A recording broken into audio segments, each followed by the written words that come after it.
Nous allons parler à présent d'une invention qui pourrait permettre de combattre une maladie extrêmement mortelle. Chaque année, le paludisme fait 200 millions de cas et tue plus de 500 000 personnes dans le monde. C'est même la maladie qui tue le plus en Afrique subsaharienne. Un enfant meurt du paludisme dans le monde toutes les 2 secondes.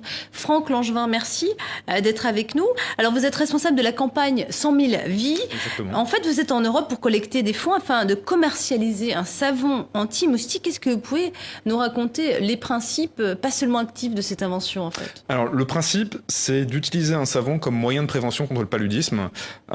Pourquoi on fait ça? Parce que le savon est l'un des produits qui est le plus utilisé en Afrique. On le trouve dans quasiment toutes les habitations africaines et que beaucoup de personnes en Afrique utilisent le savon en fin de journée parce que c'est des endroits où il fait très chaud, donc on a tendance à laver aussi les enfants en fin de journée.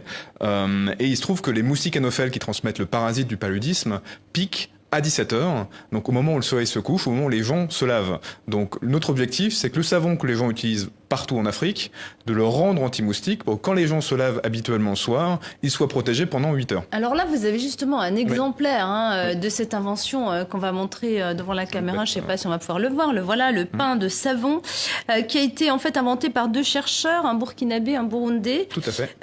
On estime que 270 millions de personnes vivent en Afrique sans protection. C'est les chiffres de l'OMS. En fait, il y a eu un énorme effort sur le paludisme au cours des 6 dernières années. Il y a eu 1 demi-milliard de moustiquaires qui ont été envoyés en Afrique subsaharienne. Ce qu'on voit, c'est qu'on est un peu sur un palier, c'est qu'on a de plus en plus de difficultés à réduire en fait le nombre de personnes victimes du paludisme et qu'il faut inventer de nouvelles solutions. Et le savon anti-moustique est une des nouvelles solutions. Il y a beaucoup de travail sur ce sujet-là, mais en tout cas, on veut amener notre pierre sur Mais justement, comment se fait-il qu'on n'ait jamais réussi à inventer un savon? Là, il est constitué de citronnelle pour les produits dont on peut parler, de karité, d'autres produits secrets, bien sûr. Comment expliquer que personne d'autre n'ait pu mettre au point un tel savon auparavant? Ça demande à la fois de travailler. En fait, c'est compliqué. C'est un produit simple, mais c'est compliqué scientifiquement.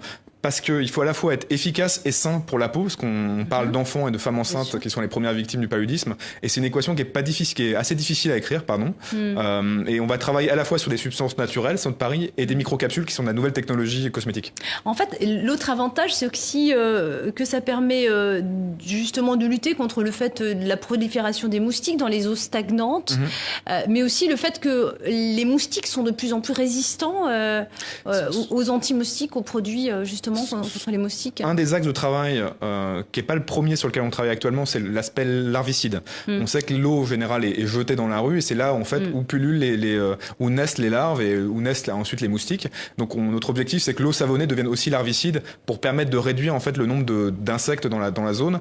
Et sur la partie résistance, oui, les insecticides chimiques sont de plus en plus amenés à subir la résistance des insectes. Alors pour l'instant, il y a une collecte de fonds sur Internet.